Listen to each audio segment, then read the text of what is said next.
All right, I wanted to show you guys this video. It's going to be a super quick video, less than 10 minutes. And the reason why is because 2 days ago, or maybe it was yesterday, I played a tournament where I lasted a grand total of 6 hands. And I played them terribly. And I just wanted to show you frankly, what I did wrong. And hopefully you guys can learn from this because I just made some very I guess you can call them overzealous plays, thinking, "Oh, this is going to work," but no, the math doesn't back it up. So let me show you what I'm talking about. And I just broke down three of them. Well, my very first hand I did was a solid play, and then I'll show you my last two hands that I had, which were complete bonehead plays. So first off, I'm in the cutoff. You want to open from this with 10 jack off suit, and you don't need to open up super big. I only started off with 31 big blinds. I entered into the tournament relatively late, so I just chose to make it relatively small, 2.13. And I got a call. This is a really weird call because it's a guy from, yeah, he started the hand with 12 big blinds. So I don't know what the heck he's doing. But, and I don't really know anything about him other than he likes to see pots from time to time. So anyway, flop comes out. Fantastic flop. I flopped the nuts. And he checks to me. I just got to check back since he's only got 9 big blinds. And I want him to bluff to me. So he checks back. Now it's time to bet because I want to make sure that the stacks go in. So I'm going to bet relatively small considering I can set up for a river jam. So you think that you've got 5.5 big blinds. If I put in a really small bet, probably about 2 big blinds, then that's going to put about 9.5 big blinds and have him with about 7.7. So definitely set him up for a river jam. And I choose even a little bit smaller than that, 1.5, because I really, really want him to call. And he decides to call. And then the river comes out. I'm really not concerned about the queen. I mean, my hope is that he has queens because now he's got trip queens and now he's in a great situation. Well, I'm in a great situation. Come and take a stack. He checks back to me again. So the question is this a time for me to just put the whole stack in and bet pot? Or should I bet really small, acting like it's a blocker bet and hoping that I can get paid off with, like, I don't know, a weak king maybe? So what do I do? There are different ways that I could have gone about this. I chose to just make it relatively small because my thought process is if he's got a busted flush, but if he wants to still try to keep me honest, or if he's got a weak king, a weak ace, then this is going to be just enough for him to call, since that's going to be about 1 in 6 odds for him. So I chose to make it relatively small, and of course my hope was that he rejammed on me. And I think I could have got a little bit more for that. If on the turn, if I would have made it, say, 2.5 big blinds, then I definitely could have set up for a river jam. But I chose to make it 1.5. So that actually is my bad looking over this. And he had a king eight. I think he would have called the turn with a 2.5 big blinds. And the reason why is because the flush draw came out there. He might have thought that I only had a 10 or I only had a jack, and possibly I just had a queen. And he was going to be ahead of probably 75% of the hands that I had. So he probably would have figured, yeah, this is a call because I still have second pair, eight kicker. So lesson learned. I'll do a little bit of improving on that one next time. And this is where it really goes off the rails for me. So I got a great hand. I'm in early position. I choose to make it a relatively small size. I've got about 37 big blinds. And I get a raise, a pretty chunky raise. And this is from the low jack, so there's still plenty of people to act behind him, which really shows that he's coming from a position of strength. Also, it shows that he's been relatively splashy on being in pots, but he hasn't opened up himself. And he has a 3-bet one time, but I mean, that's really only over 4 hands since, like I said, the tournament just started for me. So I don't know. This is a precarious spot. On this one, should I call? Fold? I mean, is that just way too tight of a fold right here with 36 big blinds? I personally think it's too tight of a fold. I really don't have the analytics to figure that part of it out, but I would definitely love your opinion on whether it's a tight fold or not. So flop comes out. Flop is pretty decent, and I'm always going to check to him with this type of hand, and especially since he was a three better and he's in position, and he bets chunky again. So do I give him credit in either having an overpair higher than me or having ace king, king queen? I mean, this really just smashes his flop or smashes his range. He either had a monster already or he just hit a monster or at least hit something that's better than me. The chances of him having nines, eights, sevens, ace queen, ace jack, ace 10, probably not ace 10 because I got the blockers for that. I really don't think he would even be three betting with ace jack, especially not ace jack offsuit, but ace jack suited. Maybe. Probably not though. So I'm really left with ace queen,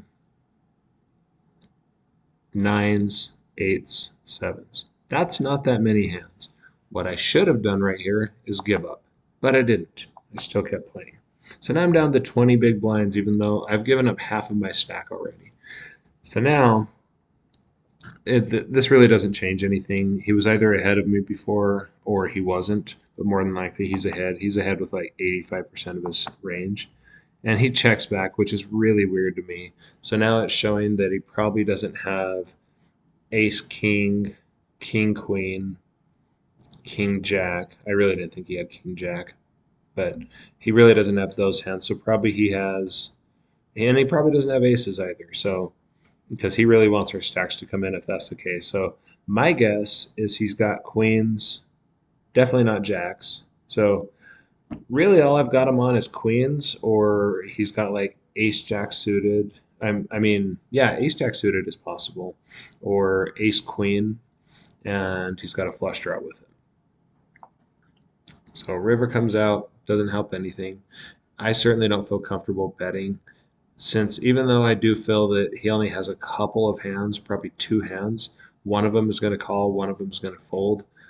I just really want to check this down. I did consider putting in a light blocker bet, maybe like five big blinds, so 1/7 pot, except for the sheer fact of I only have 20 big blinds. And anyway, so I decided to check it back, and he checks two.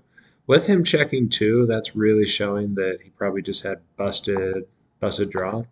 But no, he had pocket queens.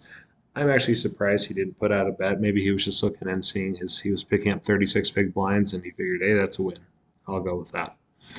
So a little bit of a bonehead play for me. I should have folded on the flop and possibly even pre-flop because maybe even the pre-flop position was just four bet or fold, either a jam or a fold.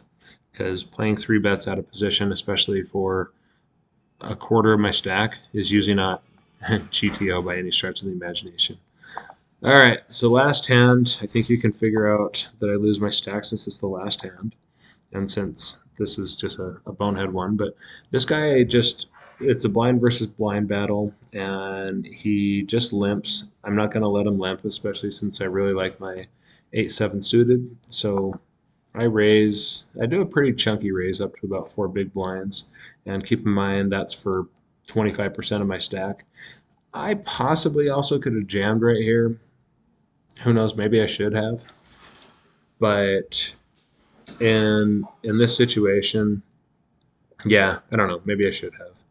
But he calls me. So let's pull up the tracker and try to figure out actually what kind of hands can he possibly have. So he's from the big blind.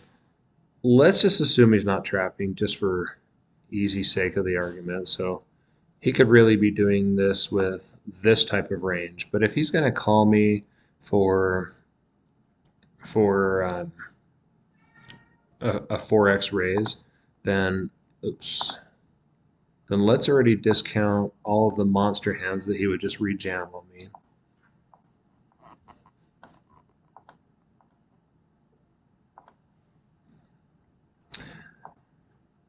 I think he would rejam tens, nines, probably nothing below. But he's also probably not going to call with really any of this. He might.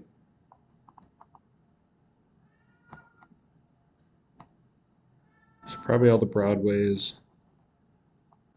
Maybe 10-9 just because they're connectors. But probably not that low. It's probably these four and maybe these two. I'll give him the benefit of the doubt of this. Yeah, this is probably about right on this side. And frankly, he's going to be calling with a significant chunk of this. But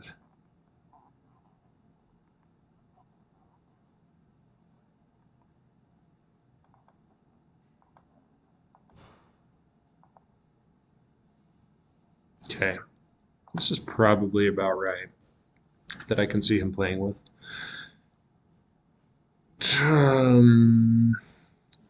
Okay, so I've got 8-7 suited. All right, so right now I've got 43% equity. Flop comes out. Flop is decent for me. It's not great. I've got a gutter and I've got middle pair. So pretty decent odds. 8, jack, 9. Giving me 55% equity, so I feel pretty good about that. And you'll see the pot is 8 big blinds, and I've got 2x of that. And checks over to me. Is this a position where I should check back and do pot control? Or 2x jam him?